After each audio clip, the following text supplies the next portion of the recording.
Yes? Have you had any interest from the medical community in the Kalawaya language? Interest from the medical community in the Kalawaya language. The Kalawaya are quite clever, and they understood that this knowledge was valuable. It's probably one of the reasons that they came up with a secret language to encode it and to protect it from, say, the pharmaceutical industry. There's been a lot of bioprospecting done by the pharmaceutical industry in Amazonia, where they have gone in and taken indigenous knowledge and patented it and made lots of money off it without paying any royalties back. So, understandably, cultures like the Kalawaya feel very proprietary about that knowledge and they protect it. We weren't there to try to get them to divulge any medical knowledge. And the interesting finding that we had on that trip was that Kalawaya has always been reported in the literature as a secret language. And this has, all of the literature kind of fixates on this sort of secretive quality of it and on the medicinal knowledge. We found out that Kalawaya is also a language in which you can say, I saw 2 dogs walking down the street yesterday. In other words, it is a fully fledged language. It's not just a specialized code of medical knowledge, but you can say anything you want in it, basically. And that was kind of an interesting finding. So once our speakers realized that we weren't after the medical knowledge, they were happy to give us just like basic sentences in the language, which is what we wanted to document. Thank you. Yes, Rachel. Given that Kalawaya is transmitted mostly among adults or adults to teenagers, did it show properties that were different from natural languages that children learn? Yeah, that's a great question. It's completely unanswered. As I said, the literature has never really addressed the question of how a language that is not transmitted directly to children, but is transmitted through instruction. And we were able to actually film some of these instruction sessions where you had a medicine man, a healer, explicitly instructing and drilling and working with a young man to transmit the knowledge. We haven't gotten far enough into the language yet to know what the structural effects might be. And there's actually considerable barriers to working on Kalawaya. You would have to have a really good command of Quechua, and secondly Aymara, and thirdly Spanish. And then Kalawaya itself is, it's a mixed language, and one of the parents is a variety of Quechua, and the other parent is Pukina, which has since gone extinct. So it's a mixed, isolate, relic language. It has all of these quirky properties. So I'm not even sure what your baseline would be. Many of the Bolivian scholars that we met consider it kind of degenerate Quechua, which it's definitely not. But it's waiting to be researched. If anyone here has a desire to go do research in Bolivia, that would be an excellent place to do research. Yes? Like you were saying about the Kalawaya, like they kind of want to keep it secret. Do you ever get resistance from these people that you're trying to document the language? Maybe they don't want to document it, they want it a secret? Yeah, do we ever get resistance? There certainly are communities who do not want to share their languages with outsiders and who have their own strategies and goals for sustaining their languages, and that's fine. We only go to communities where we're welcomed, and with each community we go through a very extensive vetting process where we introduce ourselves, we go before the governing body, whatever that is. In the case of the Chulim, it was the tribal council which convened. We gave them a presentation on our research. They gave us oral and written permission to do research in the community, and they imposed certain conditions on it. And we're very careful with the data. As I said in the film, the speakers own the language. So the speakers of Chulim own Chulim in a way that speakers of French don't own French, right? You don't need the permission of the French to learn French. But you do need the permission of the Chulim to learn Chulim. And so there's a heightened sense of ownership. It definitely brings into play lots of interesting intellectual property issues. And so we collect only what we're allowed to collect, and we only disseminate it in ways that the community approves of. Thank you. Yes? What kind of limitations do they place on that? What kind of limitations? They might ask you not to film certain themes or subjects.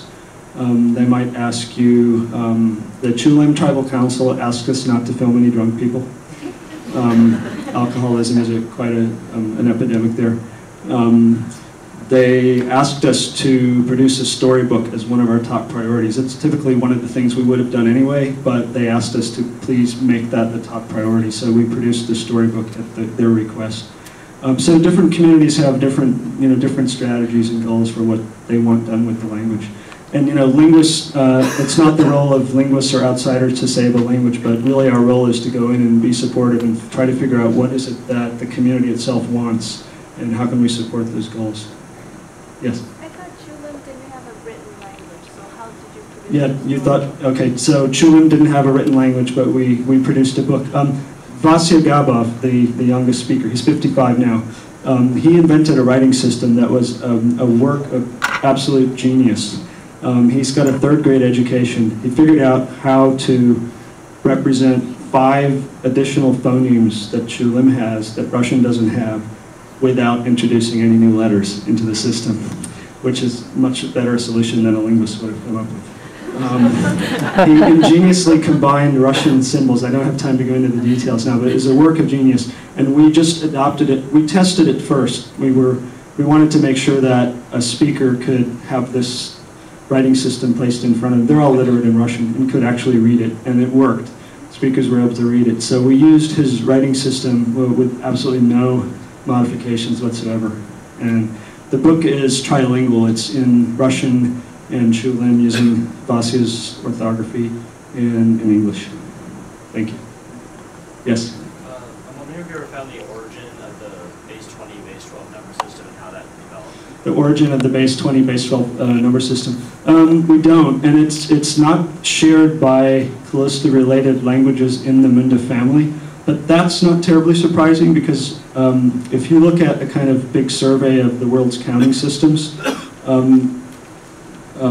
base 10 is dominating and taking over, but if you were to go back in history, you'd find languages using all different kinds of bases. 4 was a common base among languages of California. 6 was a common base among the world's language.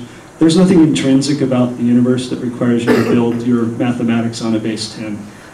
That's a cultural choice. And the fingers are not it, actually, because there are cultures that count the spaces between the fingers. That gets you a base 4 system. There are cultures that count the 5 fingers and the thumb joint. That's a base 6 system. So the body, even the body does not dictate a base 10 system. 20 is maybe a more obvious base. And so 20 is not that unusual. Of course, French uses 20 as a base. 12 is a little more unusual, but what really amazed us was the combination of 12 and 20. We didn't expect that. And so what else is out there in the world's counting systems that we haven't found yet? Thank you. Yes, in the middle. You showed that guy who understood that he was the last speaker of the language. Yeah, Johnny Hill Jr. He's the last speaker of Chemehuevi. What exactly have you noticed that he's doing in order to try and save his language, or just in general, like when you meet speakers who know that they are the last? Yeah. Like, do you see that they're trying to do something, or are they just sort of giving it up? Well, he has tried. It's a very tough position to be in. He's a busy man. He was recently elected to the Chemehuevi Tribal Council, so he's into politics. He has tried to teach his children. He said that a lot of people in the tribe have verbally expressed to him that they want to learn the language, but then when it comes time to sit down and study, they don't show up. He has worked with linguists, most notably Susan Penfield from the University of Arizona, and there were some clips at the end. So he's devoted many, many hours to making recordings. But he can't really single-handedly revive the language. It's a tough position for him to be in because he's what we call a skipped generation speaker. None of his peers speak the language, and none of his parents' generation speak the language either. He learned it because he was raised by his grandmother, as you heard in the film.